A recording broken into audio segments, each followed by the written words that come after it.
Le petit Ésaïe. C'est trop bon. Bon matin, bonne journée, bonne nuit à ceux qui sont en différé.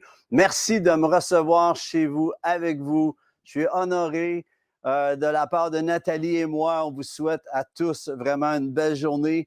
Vraiment, écoutez, bonne fête des mères. On va en reparler. C'est sûr qu'on parle de ça aujourd'hui. Ça vaut pas la peine, ça vaut la joie d'en parler. Je veux en profiter pour vraiment saluer chacune qui est là. C'est tellement le fun d'être dans un live. J'aime mieux un live qu'un pré-enregistré. Parfois, il le faut parce que quand je suis sur la route, des fois, on va à des endroits, le Wi-Fi n'est pas bon, problème à venir. Alors, on fait ça en pré-enregistré, mais je préfère être live avec vous. Je vous perçois avec moi et c'est tellement merveilleux. Bonjour à Messager de vie qui est Patrick, je crois. Isabelle, bon matin. Toutes les dames, je vais vous souhaiter vraiment une bonne fête des mères tout à l'heure. Sylvie, bon matin. Thérèse, Madame Thérèse et Fernand, come on, le célèbre Fernand, bon matin. Amen. André, en Tunisie, bon matin. J'espère que tu es là ou ailleurs, j'ai aucune idée. Michel, dans la région de Sherbrooke. Normand, région de Ontario. Gaston, Sherbrooke, Sylvie, bon matin. Lynn, Francis, bon matin. Kathleen, Pasteur Kathleen, bon matin. Yvan, Mario, mon ami, le trucker national. Nicole, bon matin. Émile, Jean-Charles, bon matin, Jean-Charles. Françoise, bon matin. Isabelle, écoutez les amis, soyez bénis. Merci d'être là. Je suis, comme je dis, honoré que vous me receviez chez vous. Je vais prendre un instant pour vraiment remercier tous ceux et celles qui avaient répondu à l'appel pour nous la semaine dernière. Si vous pouviez vous abonner à la chaîne YouTube, ceci nous aide énormément. Merci. Nous avons atteint les 1000, je crois, je pense que c'est le mardi, c'était dépassé. Alors, merci beaucoup. C'est vraiment apprécié. Ça nous aide, voyez-vous, à continuer. Ça nous expand à cause que quand on atteint 1000, je connais pas toute la sauce, là. C'est Lawrence qui me dit que c'est important, mais c'est atteint. Merci à Lawrence aussi d'avoir tout fait que ça puisse se faire. J'aimerais vous dire que sans mon ami Lawrence, c'est pas ce que ça a de l'air, je peux vous le dire. Alors, merci à toi, Lawrence, et merci à vous du temps que vous avez pris, les quelques instants, juste pour aller cliquer, vous abonner. Ça nous aide à aller plus loin. Et c'est ça le but de l'Évangile, c'est de pouvoir le rendre le plus loin possible vers les nations. Alors, j'aimerais vous donner un petit update concernant nos visites dans les prisons avec mon groupe. Les choses sont en train de se faire, mais il y en a, on pensait que ça se ferait avant l'été. Finalement, à cause des timings, ils préparent ça pour la fin de l'été. Mais on va être là, Dieu voulant, amen. Et le Seigneur est bon, nous amène là où les portes semblent fermées, elles s'ouvrent. Et on appelle ça dans votre vie que le Seigneur vous bénisse richement. Je veux prier, prendre le temps de prier. On a des personnes sur la liste. Mon ami Marc de Grappe 06 qui a été atteint de la COVID longue, puis avec des répercussions. On déclare la totale restauration dans le nom de Jésus. Si vous avez eu la COVID et que vous avez des effets de cela, des séquelles de cela, dans le nom de Jésus, nous renversons cela par le sang de l'agneau. Nous déclarons la totale. Amen. Pareil comme l'homme que Jésus a guéri, puis qui voyait les hommes, puis il disait, je vois les hommes, mais juste comme des arbres. Puis le Seigneur l'a totalement guéri par la suite.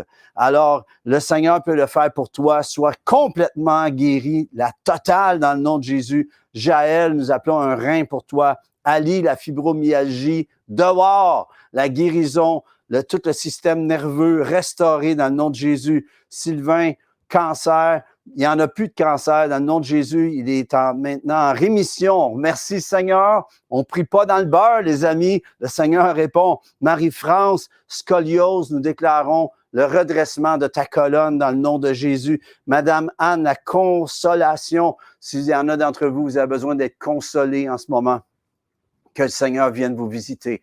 Par le baume de l'Esprit sur vous, que le Père vienne amener, glorifier Jésus dans une consolation en Christ.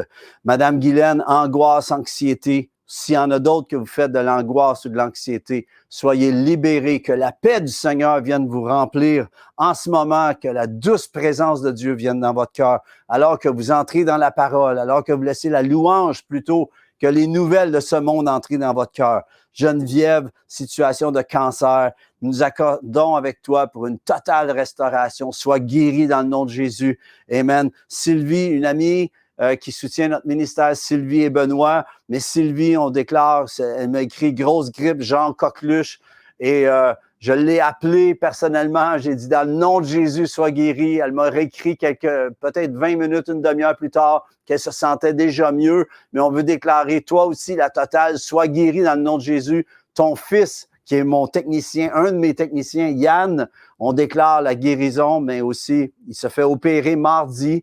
Alors, une opération d'1 heure, mais on déclare que tout aille bien, que tout soit correct. Au nom de Jésus, Yann, sois guéri. Amen. Et il y a une Madame Lynn qui a écrit, Lynn Garand, je crois, si je ne me trompe pas, situation très compliquée, une maladie très longue à dire. Alors, trop long à dire, juste dire que c'est compliqué depuis plusieurs années. Nous appelons la puissance du sang de l'agneau sur toi. La puissance, c'est à cause de ces meurtrissures que tu as été guéri. Sois guéri, Lynn. Et je parle à tous ceux et celles qui avaient besoin de guérison. Soyez visités en cet instant dans le nom de Jésus. Écoutez, sans plus tarder, prenez votre Bible. C'est pas le temps de chialer, c'est pas le temps de râler, c'est le temps de déclarer, les amis. Voici ma Bible. Je suis ce qu'elle dit que je suis. J'ai ce qu'elle dit que j'ai et je peux faire ce qu'elle dit que je peux faire. Je me dispose en cet instant pour entendre la parole de Dieu, la saisir et à la mettre en pratique. Je ne serai plus jamais la même au nom de Jésus. Amen. Ma question, est-ce que tu entends la parole de Dieu mais la saisis? Je ne sais pas comment vous allez quand vous allez à une assemblée. Moi, j'ai tout le temps des notes, j'ai mon papier crayon. S'il y a une virgule que je vais saisir qui va changer la phrase de ma vie pour donner un meilleur paragraphe, je vais y aller, je vais l'apprendre. Je veux pas aller à l'église juste pour aller à l'église. Je veux être l'église. Je veux aller saisir ce que Dieu a pour moi. Dieu a quelque chose pour toi. C'est à toi de le saisir, de prendre par la foi ce qu'il a à te dire. Des fois, c'est pas tout le message au complet. Comme je dis, c'est une virgule qui peut complètement changer ta vie. Alors, j'appelle la bénédiction, amen, et saisis ce que Dieu a pour toi aujourd'hui. Aujourd'hui, c'est un café céleste doux et velouté pour vous que je vous ai préparé, que j'ai reçu à vous préparer, en soulignant et en souhaitant une bonne fête des mamans, une bonne fête des mères à toutes les mamans.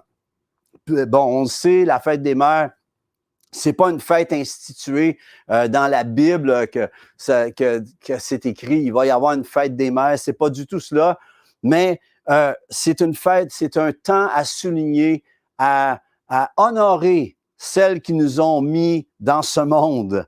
Et vous savez, dès la chute d'Adam et Ève, qui a été provoquée par la ruse mensongère du diable, lorsque l'homme et la femme apprennent sont nus, se fuient Dieu, quand Dieu dit « Où es-tu, Adam? » Ça va pas bien quand Dieu te demande où t'es.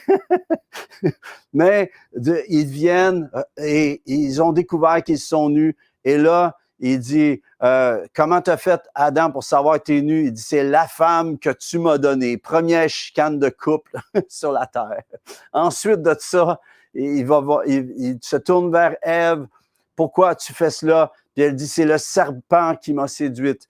Et là, le Seigneur Dieu parle au diable et il lui dit ceci. C'est écrit, l'Éternel Dieu dit au serpent, puisque tu as fait cela, tu seras maudit entre tout le bétail et entre tous les animaux des champs.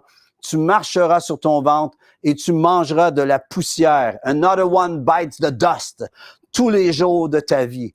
Je mettrai, écoutez ça, je mettrai inimitié entre toi et la femme, entre ta postérité et sa postérité. Celle-ci, la postérité qui va sortir de la femme, celle-ci t'écrasera la tête et tu lui blesseras le talon. C'était l'annonce à ce moment-là qu'au travers de la femme, il y aurait un Messie, un sauveur qui viendrait. Alors, la femme est tellement un joyau de la part de l'Éternel, à tout niveau. mais de la part de l'Éternel pour l'œuvre de Dieu. Amen. Et aujourd'hui, vous savez, lorsque Dieu a dit cela au diable, c'était la première promesse messianique qui avait un rapport direct avec un sauveur pour l'humanité qui est annoncé, qui va sortir d'une femme. Amen. Et ça, mes amis, c'est loin d'être rien. C'est extraordinaire. Pensez-y, le Messie promis va sortir d'une femme.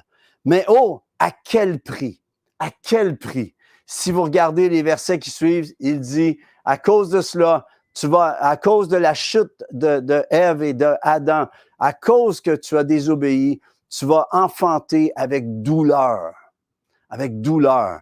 Et j'aimerais parler aujourd'hui, justement, de le prix de l'enfantement. Ce que représente le prix de l'enfantement. Et je m'arrêtais à réfléchir à tout ça. Et je veux vraiment en profiter pour souhaiter une bonne fête des mamans à ces femmes de ma vie. J'ai une femme, mais il y a des femmes dans ma vie.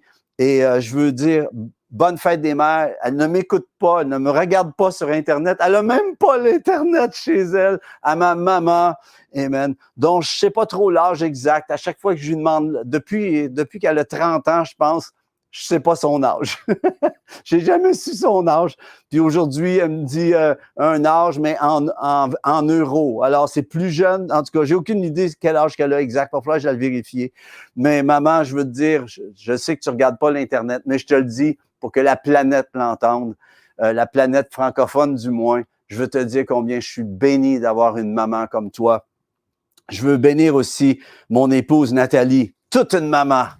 Elle est née pour être une maman. Amen. Son nom veut dire natalité, Nathalie. Amen. Et sa vie a tourné autour du fait d'être maman. On pourra en parler une autre fois, on ne pourra pas aujourd'hui. On a aussi Shekinah, notre première des filles. On a Samuel, Shekinah, Hadassah. Shekinah et Laure, qui est l'épouse de Samuel, qui, elle aussi, fait partie de notre famille. Et parlant de maman, il y a notre Hadassah, qui a donné naissance à son 3e la semaine dernière, mais elle voulait que j'attende. Je ne peux pas le dire la semaine passée. Je voulais le dire, puis elle m'a dit non, dis-le pas, parce qu'elle l'a eu samedi dans la nuit. Mais j'aimerais vous présenter notre petit Micah. Je ne sais pas si on a la... Ben oui, check-moi ça, cette petite face-là. Il est trop cute. Alors ça, c'est Micah. C'est le fils de Hadassah et Alex. Oh, man, je le croque.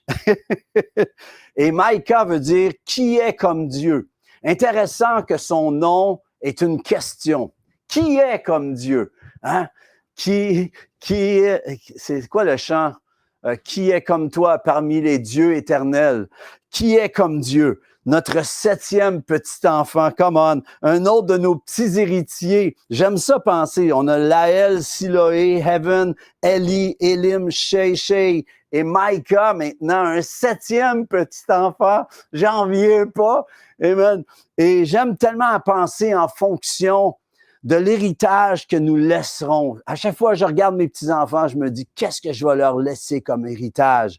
Et ma prière, c'est qu'ils vont regarder la photo de Baba et Nana et qu'ils vont regarder ça, ils vont dire, ces deux hommes, ces deux grands-parents étaient des fous de Dieu. et c'est ce que je veux laisser comme héritage. Mais OK, c'est doux, léger, velouté, en café céleste de vous parler de ça. Mais combien corsé ce fut pour la femme de devenir une maman.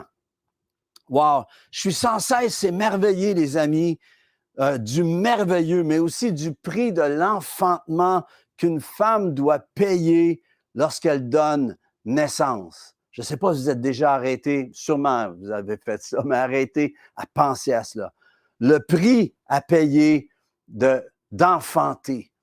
Et ma maman qui me dit à chaque fois, moi, en passant, la fête des mères, c'est pas une fête que j'ai tout le temps aimée parce que je suis né tout le temps autour des 2-3 jours de la fête des mères. Je me souviens une année, c'était la fête des mères, puis c'était ma fête en même temps. J'étais super frustré parce que c'était la fête des mères, mais c'était tout le focus était vers ma mère et non vers moi. Mais j'étais jeune dans ce temps-là.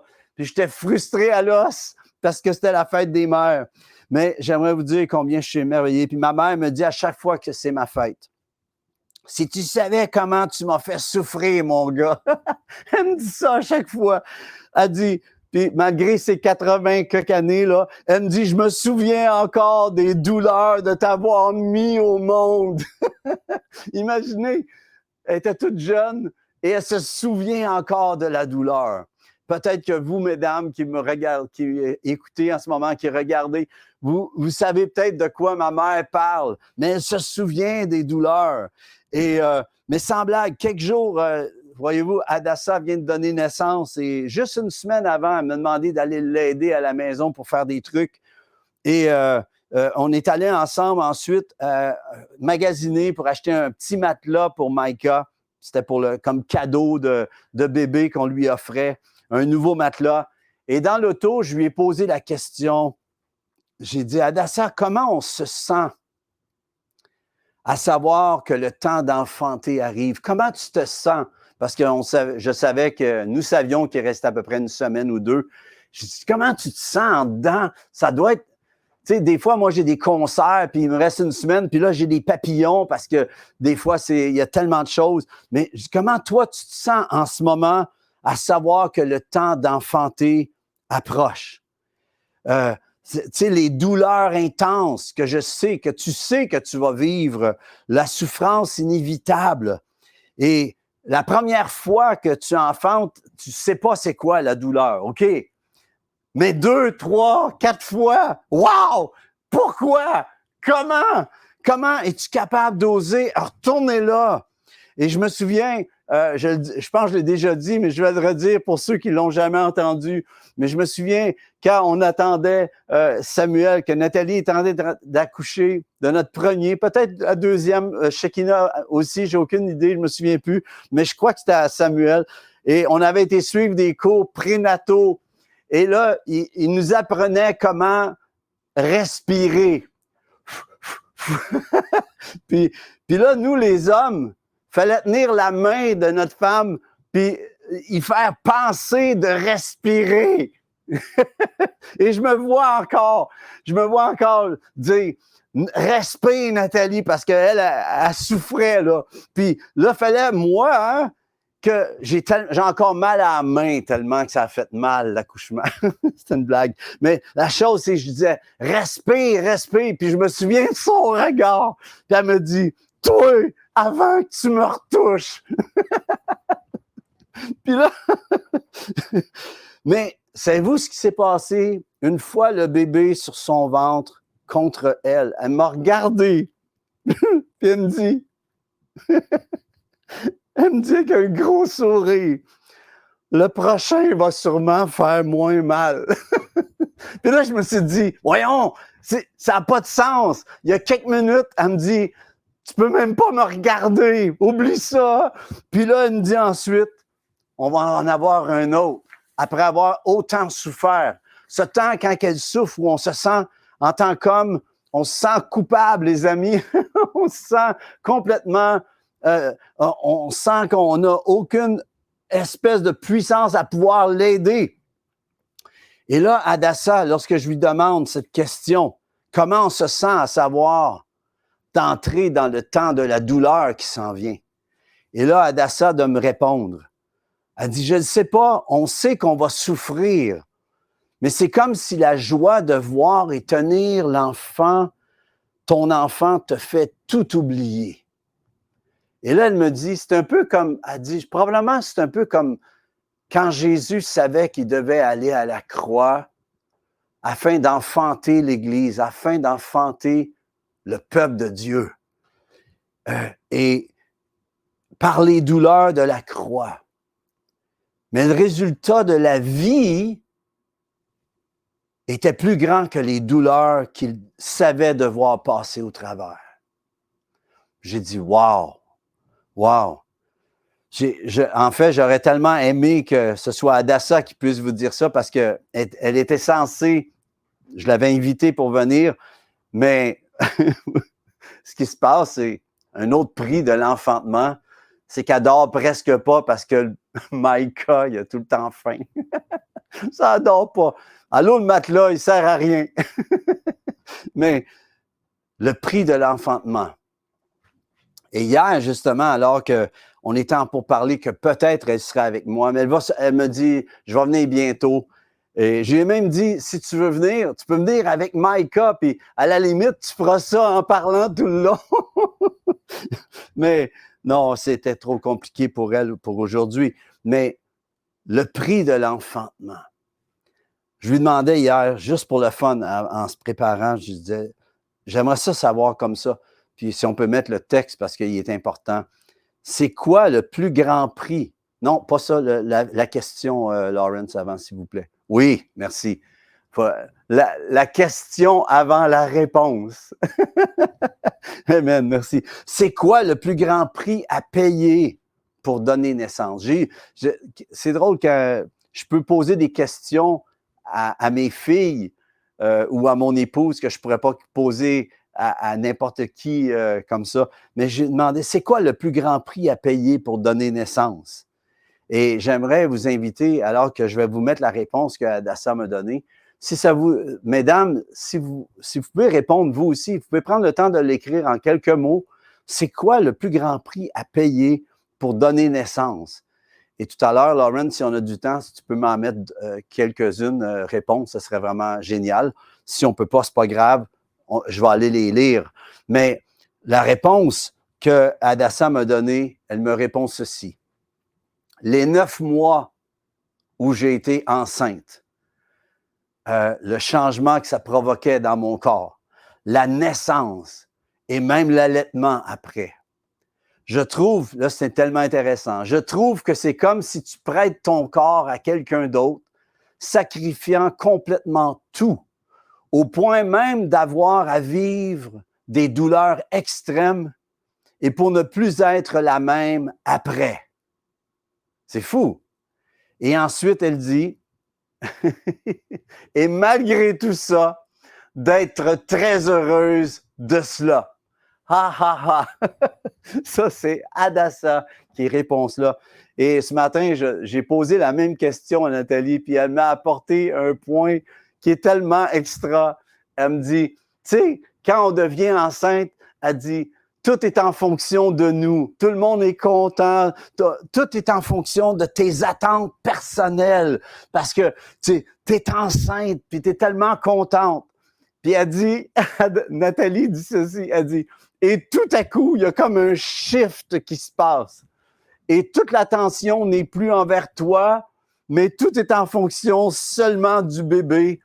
Et tu sais qu'à partir de ce moment-là, tout va être en fonction de cet être vivant dont tu vas complètement donner, abandonner tout de ta vie pour le déployer sur ton enfant. Et ça va durer parfois jusqu'à 20 ans. J'ai trouvé ça tellement bon, puis tellement vrai. Et savez-vous, c'est quoi? C'est ça la chose. Et ce qui s'est passé dans ça, c'est en répondant cela, lorsqu'Adassa m'a répondu ça, ce que Nathalie me dit aussi, j'aimerais ça, mesdames, entendre votre point de vue. C'est quoi le plus grand prix à payer pour donner naissance?